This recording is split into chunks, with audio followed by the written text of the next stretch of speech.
Top 3 most wanted sa Pagadian City arestado at lalaking nagtatanggal ng tarpaulin na kuryente at nahulog mula sa skywalk sa Cebu City.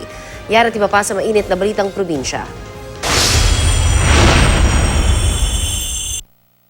Kitang-kita sa video na ito ang lalaking nasa bubong ng skywalk sa Cebu City. Ilang sandali pa, nahulog na siya. Ayon sa mga saksi, gusto sanang baklasin ng biktima ang mga tarpaulin sa skywalk nang makuryente siya. Sa tagal daw dumating ng rescue team, bumigay sa pagkakakapit ang biktima at nahulog. Nasunog ang ilang bahagi ng katawan ng lalaki at agad namang naisugod sa ospital. Patuloy na binabantayan ang kanyang kondisyon. Dahil sa insidente, pansamantalang isinara ang skywalk para bigyang daan ang pagkukumpuni sa power utility. Kalaboso na ang top 3 most wanted person sa Pagadian City. Nang aresto si Jumar Binabaye, 30 taong gulang sa kanyang bahay.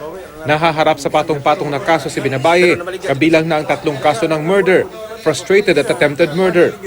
Ayon sa mga pulis, nagpaputok at nagtangkapang tumakas ang suspect pero bantay sarado ng mga otoridad ang paligid ng bahay, kaya nasa kote rin ang suspect.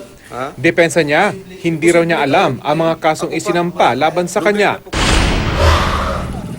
Aksidente ang inabot ng isang rider at 2 niyang angkas nang tangkang lusutan ng isang PNP checkpoint sa Baybay City, Leyte. Dahil ayaw umunong huminto sa checkpoint, tinumbok ng 3 nakamotorsiklo ang nakahintong tricycle sa harap nito. Wasak ang motorsiklo dahil sa lakas ng pagkakabangga nito. Sugatan din ng 3 lalaki na mga nakainom daw ng alak ayon sa mga investigador. Dinala sa ospital ang 3 habang inihahanda ng pulisya ang kasong isasampa laban sa kanila.